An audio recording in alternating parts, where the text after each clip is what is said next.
રાજકોટમાં બિન અધિકૃત બિયારણ વેચાતા હોવાનો આક્ષેપ, સરકારની મંજૂરી વિના વેચાતા હોવાનો ખેડૂતોનો આક્ષેપ।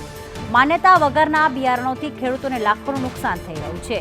ખેડૂતોએ ખેતીવાડી વિભાગને લેખિતમાં જાણ કરી માન્યતા વગરની કંપની બંધ કરાવીને કાર્યવાહીની માંગ કરવામાં આવી છે।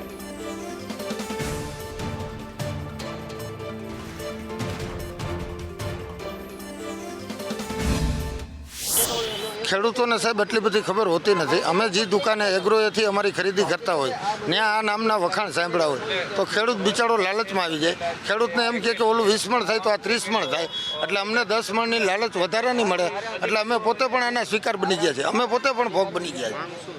અને માંગ છે અમારી કે આના લગત અધિકારીઓને અલગ અલગ કચેરીએ અલગ અલગ તારીખે અમે આ લેખિત જામનગર જિલ્લા વિસ્તરણ અધિકારીને 24/6 જાણ કરેલી, અમારા ગામના મામલતદારને જામજોધપુરમાં મામલતદાર સાહેબને અમે 7મા મહિનામાં જાણ કરેલી, 8મા મહિનાની અંદર અમે સચિવાલય ગુજરાત રાજ્ય વિસ્તરણ અધિકારીને ત્યાં સુધી અમે લેખિતમાં આપ્યું છે સાહેબ કે અમારા ધ્યાને આ અલગ અલગ ભાવથી વેચાતી વેરાયટી ધ્યાનમાં આવી।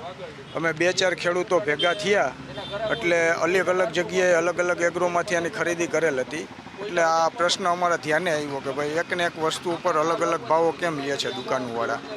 પછી એની તપાસ કરી, ઊંડાણથી જોયું, પછી આ ધ્યાને આવ્યું, પછી આ 4G 5G જે છે એના વિશેનો અભ્યાસ કર્યો।